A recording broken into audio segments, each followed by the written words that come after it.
Hey, this is Shiley and you're watching Eat Breathe Books. Hello from the car again. If you watch my May reading wrap-up video, then you know that sometimes I film in my car and it's all good. I really like the lighting in here and the quiet.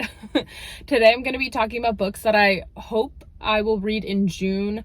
So they're my June hopefuls. It's not exactly a TBR to be read because planning it, I mean, you can't make a plan, like things change. I might not want to read some of these books, I might not get to all these books, but I am trying to read more like I used to, so hopefully these will inspire me and inspire some of you as well. So today, yeah, I'm just gonna be showing you the books and talking about them. So let's get started.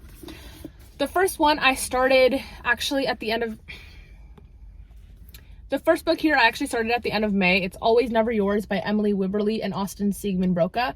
Emily and Austin are actually a married couple and they write novels together. This is their fourth novel, and I believe all their novels so far have been young adult contemporary novels. This one is set in a high school. It's the fall semester of senior year of high school, and the main character, Megan, here wants to be a theater director, and in order to get into the performing arts university that she wants to go to, she needs one acting credit. And so she decides, you know, for fall semester before applications for college are due, she'll actually audition for the play instead of directing it. So she does get a role in Romeo and Juliet, and the role she gets is none other than Juliet, which she definitely doesn't want because she doesn't see herself as an actress. There's a lot of pressure. She just really doesn't want to do it. And so she speaks to her theater director and learns that she gave her this role because she's one of the only people who can actually perform Shakespeare properly. For those of you who don't know, like, Shakespeare not only has had like a huge extensive vocabulary, like very much his own vocabulary, he also had very specific ways of how to like say the lines. You may have heard of iambic pentameter. It's just different ways to say the words, and the pauses that people are supposed to take are very specific. I myself have never been in a Shakespeare play, so I would definitely have to get trained if I ever did that. But anyway, she's one of the only people who's auditioned, and the other person who knows how to pronounce, if for lack of a better word, Shakespeare, is Tyler, her ex, who is now dating her best friend, who's still her best friend. So there's just a lot of tea. And Megan identifies as Rosaline, which is the character in Romeo and Juliet that Romeo goes out with before he falls in love with Juliet, because she has had several boyfriends and they've all like left her and then gone out, and the next person they've gone out with has been someone they're like totally in love with. So it's this very difficult situation for her, and she decides to come up with this agreement with a guy who's new to the theater group. His name is Owen, and basically he's friends with this guy Will, who just became new hot, like he's like this hot guy at school, and she wants to go out with Will. So she says, hey Owen, if you help me get Will, I'll help you work on this play that you're writing.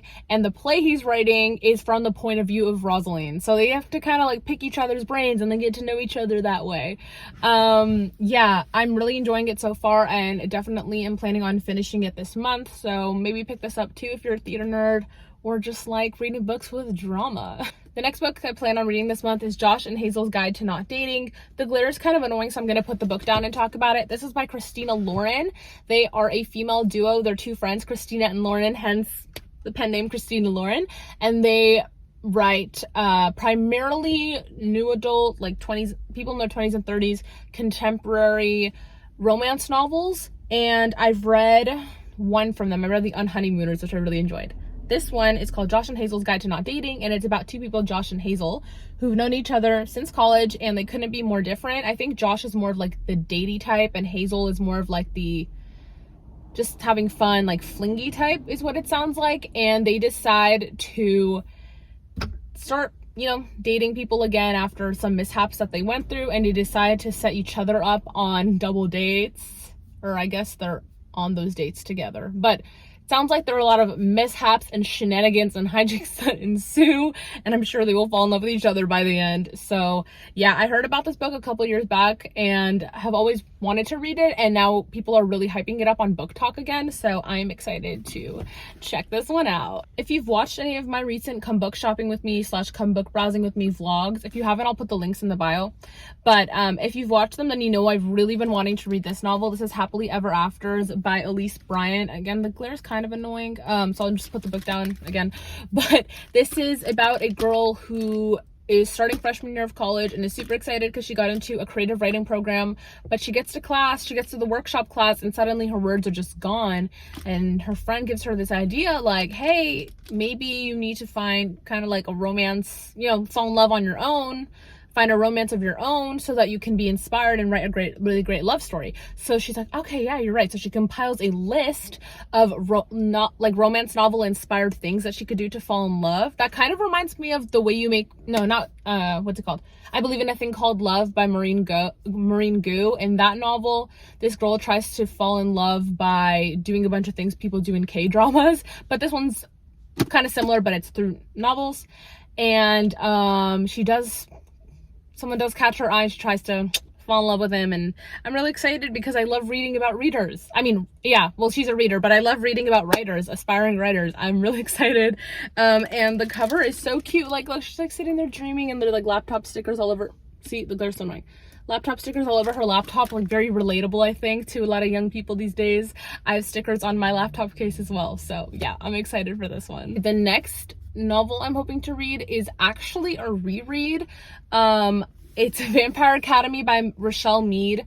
This one I'm really excited to read because there is supposed to be a TV show adaptation coming out relatively soon. It's a show run by Julie Plec, who did the Vampire Diaries adaptation TV show, which I'm on the second season and I love it so much. If you watch it too, let me know, but please don't comment any spoilers. Anyway, I'm excited for this. I did watch like the movie adaptation they did some years back. I was actually at the premiere for that too, so that was kind of fun, even though my seat was in the front row and so everyone's faces looked totally distorted. Funny memory I'll keep with me.